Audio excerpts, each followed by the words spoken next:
Qala al-musannif rahimahullah nafa'ana bi wa bi ulumihi wa ta'alaina min barakatihi wa middana bi asrarihi amin ya rabbal alamin ya mujibas sa'ilin.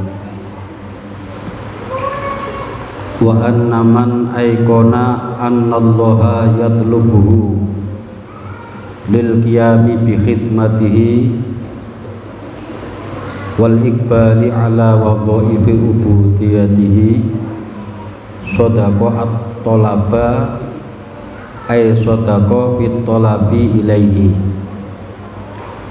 ay tawajjah ilaihi bisudqin wajtahada fil iqbali ala ma yurdihi atam majtihadin. Orang kalau meyakini bahwa Allah itu menuntut kamu agar kamu khidmah, ngabdi kepadanya dan melaksanakan aktivitas ibadah yang diwajibkan atas kamu, maka kamu akan bersungguh-sungguh di dalam menghadap Allah dan mencari ridhonya. Jadi orang itu kalau meyakini bahwa Allah itu menuntut kita agar khidmah itu mengabdi kepadanya dan beribadah kepadanya, maka kita akan bersungguh-sungguh mencurahkan tenaga kita untuk bisa tawajuh atau menghadap Allah dan mencari ridhonya. Lianna tamrata dzalika at-taliba a'idatun alaihi la 'alal maula subhanahu. Karena buah atau hasil ibadah yang kita lakukan itu akan kembali kepada pelakunya, bukan kembali kepada Allah. Kita bisa beribadah ini berkat taufik dan ma'unanya Allah. Kita bisa sholat, ya, bisa puasa, itu karena dapat taufik, pertolongan dari Allah. Tanpa dapat taufik dari Allah, kita nggak mungkin bisa melakukan itu semua. Nah, makanya kalau orang meyakini bahwa Allah itu menuntut kita untuk beribadah, kita pasti akan bersungguh-sungguh mencari ridhonya di dalam beribadah. Karena buah daripada ibadah yang kita lakukan itu kembali kepada diri kita, tidak kembali kepada Allah. Kita yang nanam, kita yang metik, kita yang nuain, bukan Allah, enggak. Ya. Contoh, kita bisa sholat itu karena diberi taufik Allah, diberi pertolongan Allah. Kita bisa datangin majelis taklim itu karena ada taufik dari Allah. Lah kok kita menuntut imbalan sama yang ngasih modal itu kan lucu. Saya mau nanya ini, ya, sampean misal dikasih modal orang, ya, untuk usaha, terus sampean nuntut keuntungan dari yang ngasih modal enggak? Yang modalin malah sampean pintain apa? Upah, kan lucu. Sama. Kalau kita meyakini bahwa Allah itu hanya menuntut kita untuk beribadah, kita akan sungguh-sungguh dalam beribadah. Karena buah daripada ibadah yang kita lakukan itu kembali kepada kita, pelakunya, nggak kembali kepada Allah. Allah itu maha segala-galanya, nggak butuh ibadah kita. Kenapa kita disuruh beribadah? Supaya manfaatnya kembali kepada diri kita, nggak kembali kepada Allah.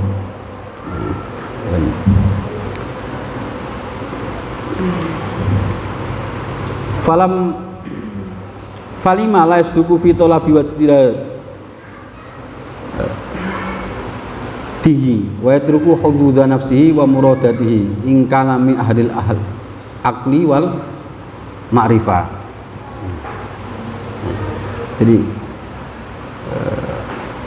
falima la yasduku fi talabi wajdihi. Kenapa orang itu kok enggak sungguh-sungguh dalam beribadah, dalam berijtihad dan meninggalkan kepentingan-kepentingan nafsunya?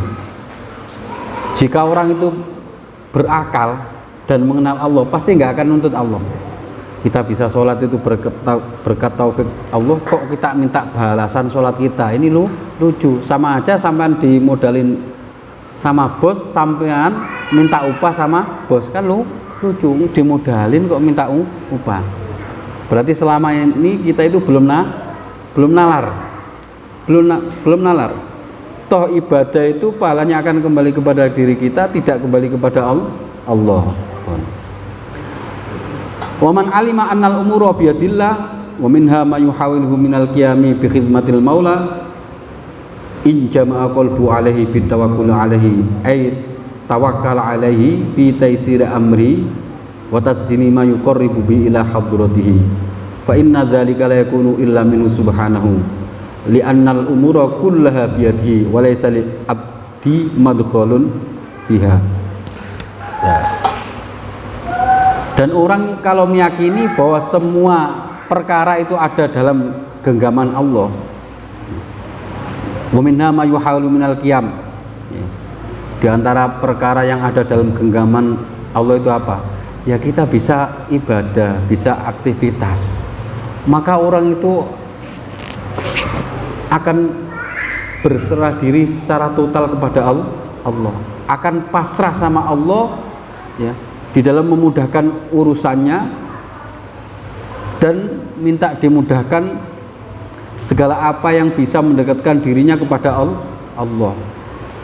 Sebab tanpa dimudahkan Allah, fa inna dzalika la yakunu illa minhu subhanahu wa ta'ala. Semua itu enggak akan mungkin terjadi.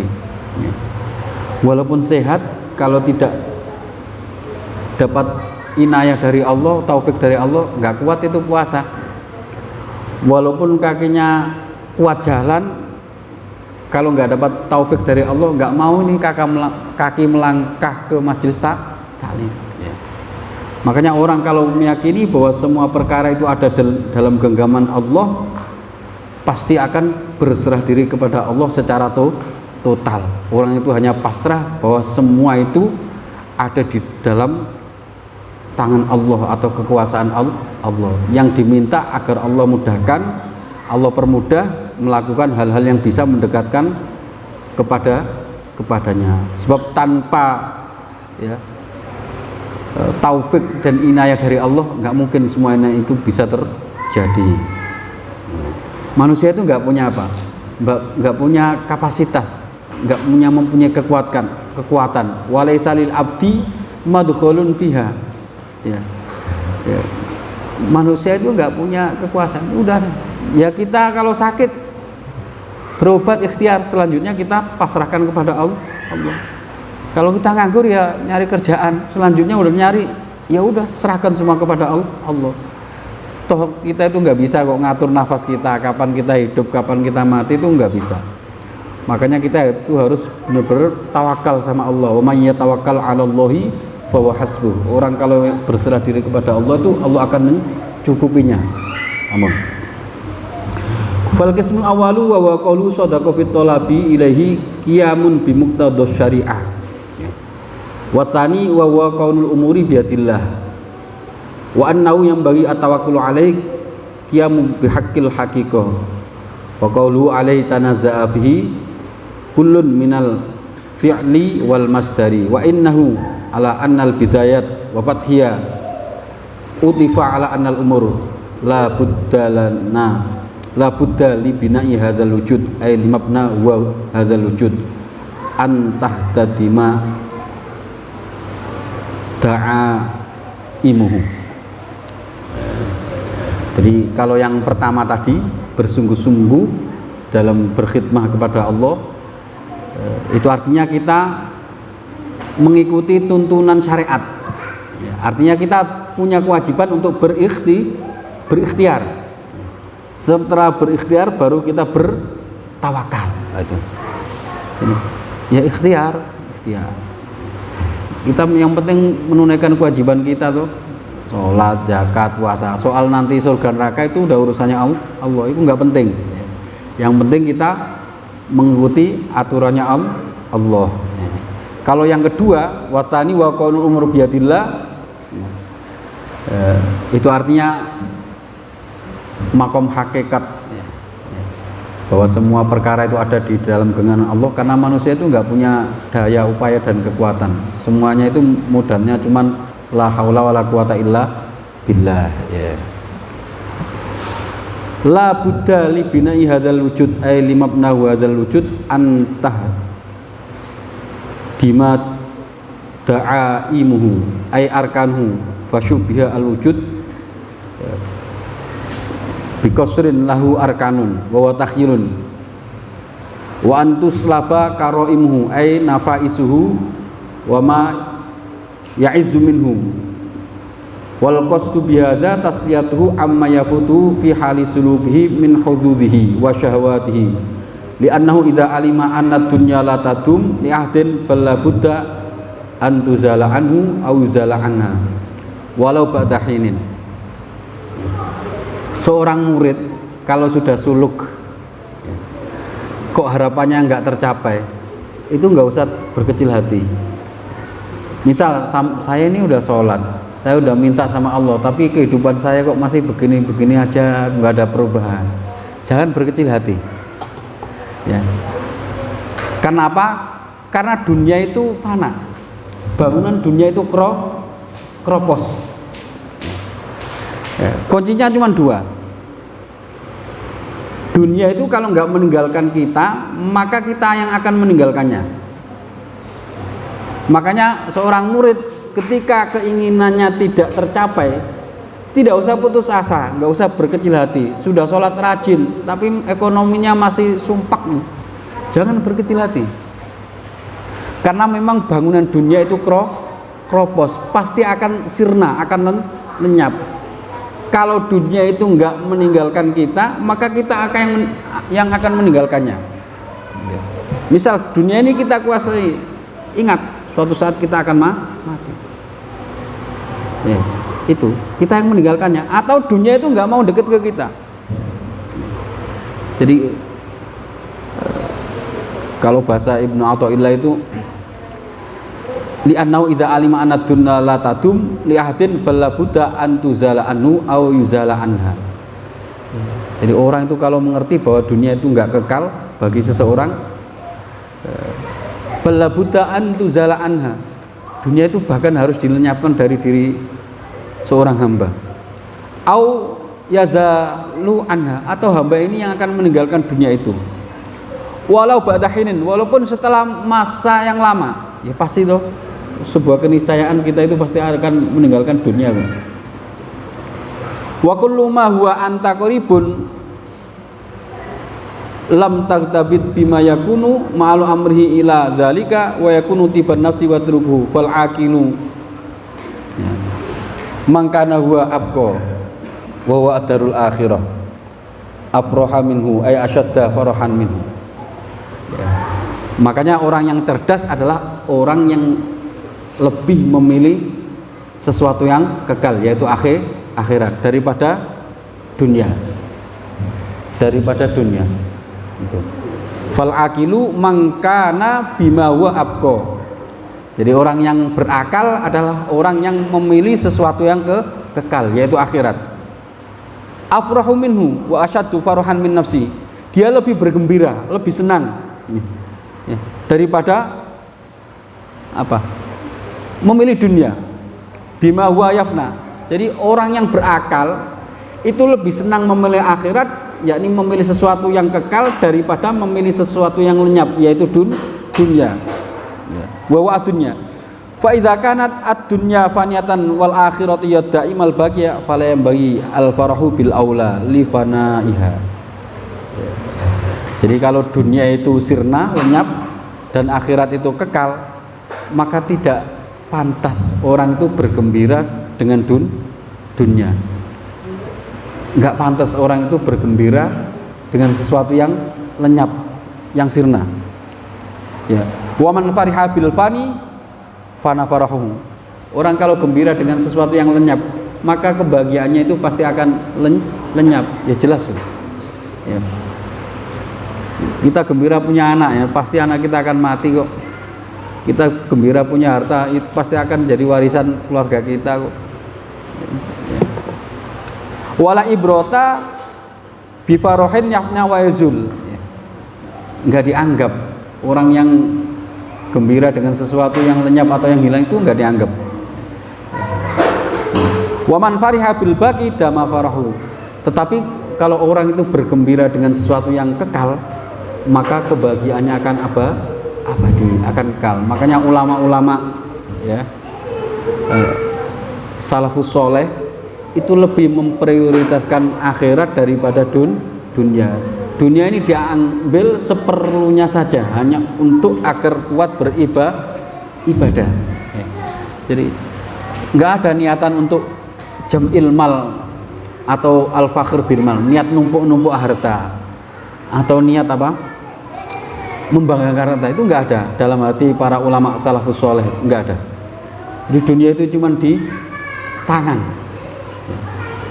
Jadi Habib Ali Al-Habsyi, pengarang Simtu Duror, itu kan kaya raya.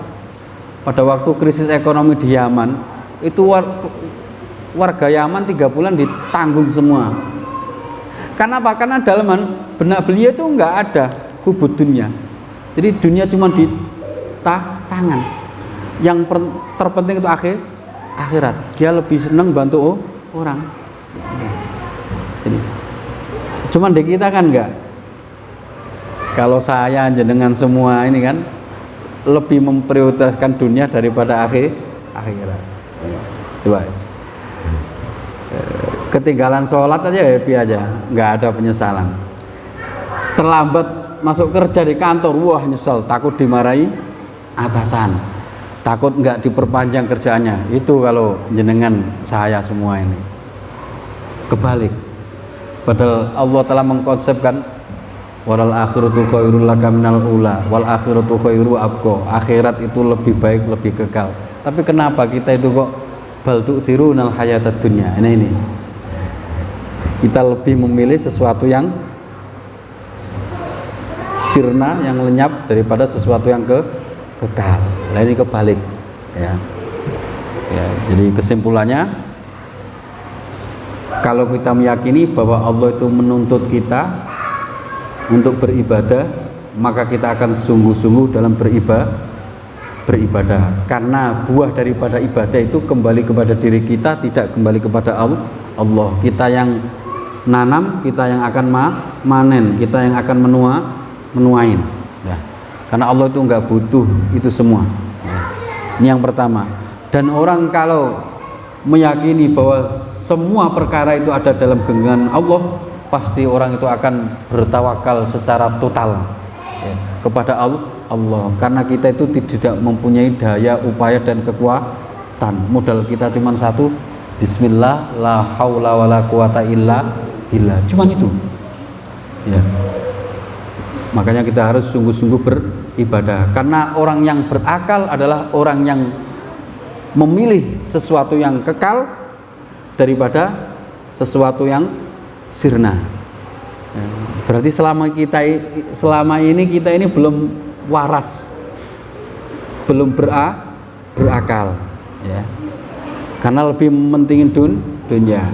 Coba berangkat pagi-pagi, sebelum sholat malah ditinggal, takut ketinggalan, subuhnya wassalam, demi kerjaan. Coba. Nah ini, coba kita belajar ya, agar mindset kita ini kita rubah sedikit demi sedikit, bahwa akhirat itu lebih penting. Insya Allah ya. Kalau kita benahin akhirat kita, maka Allah akan benahi dunia kita ya. Aslihu akhiratakum ya, yuslihillahu dunyakum. Perbaiki akhiratmu, maka Allah akan memperbaiki duniamu. Kenapa selama ini kehidupan kita kok masih seperti ini? Karena ada kebocoran yang perlu kita tambal. Mungkin kita kurang silaturahim, bisa jadi kita kurang bersedekah, bisa jadi kita kurang bersosialisasi, bisa jadi kita kurang munajat, minta sama Allah dengan sungguh-sungguh itu. Makanya kebocoran itu perlu kita tambal ya. Mungkin itu saja, kurang lebihnya mohon maaf. Dan wassalamualaikum warahmatullahi wabarakatuh. Masuk.